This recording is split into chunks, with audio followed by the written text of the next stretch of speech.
Audio Jungle.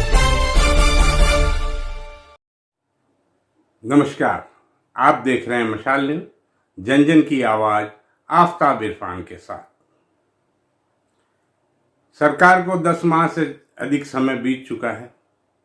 Sirohi जिले की बात करें तो यहाँ अधिकारियों की कई पोस्टें खाली है।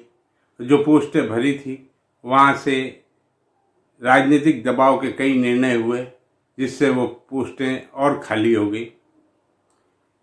इन पर नज़र डालें तो पिछले 10 महीने में काफ़ी लोग राजनीतिक दबाव के निर्णय के विरुद्ध न्यायालय की शरण में गए और न्यायालय ने उन्हें न्याय दिया और उनके स्थगन आदेश उन्हें दिया, जिससे वे फिर से अपनी जगह पर आए।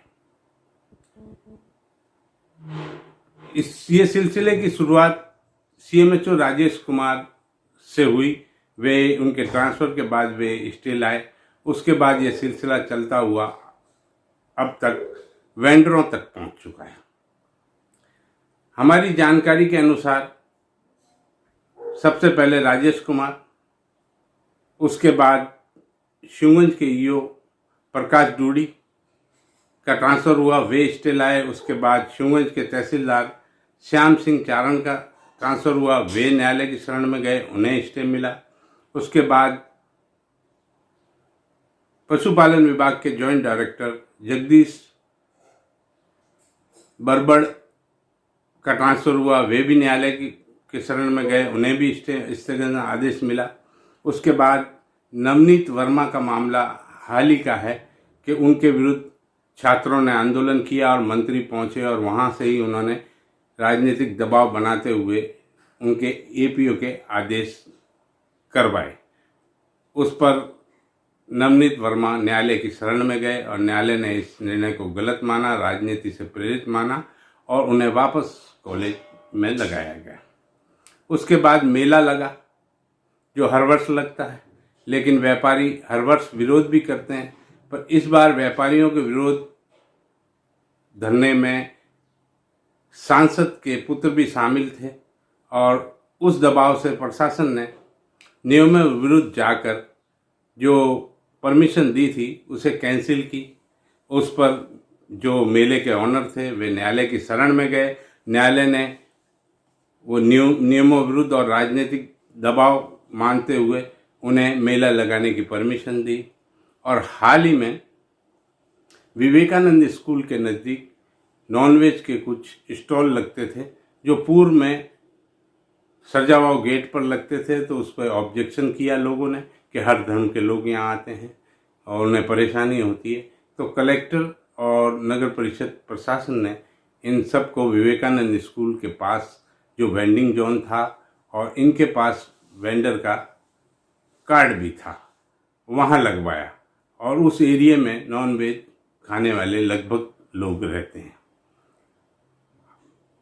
चुनाव के समय मंत्री महोदय जब चुनावी सभा वहाँ कर रहे थे तो उन्होंने वादा किया था कि वे जीत के आए तो ये नॉनवेज यहाँ के स्टॉल यहाँ से हटा देंगे।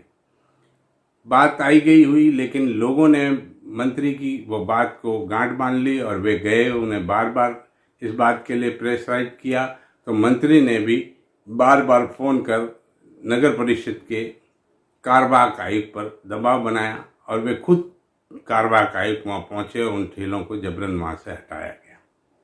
इस पर उस स्टॉल के लोगों ने न्यायालय की शरण ली और न्यायालय ने उन्हें सही माना और इस निर्णय को राजनीतिक दबाव का निर्णय मानते हुए उन्हें फिर से ठेले लगाने का आदेश दिया। पिछले 10 माह में इतने ज़्यादा स्थगन आदेश देखने को मिले हैं जो पहले कभी नहीं देखने को मिले थे। हमारे पास जो फहरिस्त है उसके अलावा और भी है, लेकिन जो है वो आपकी जानकारी में दें।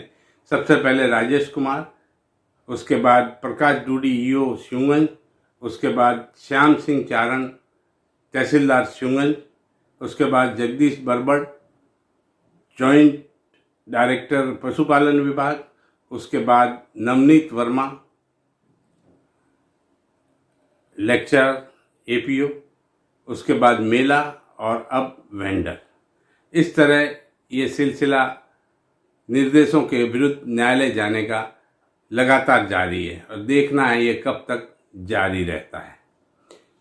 नगर परिषद की बात करें तो नगर परिषद में जो कार्यवाहक आयुक्त लगे हैं उनका 15 दिन का कार्यकाल 5 तारीख को समाप्त होता है।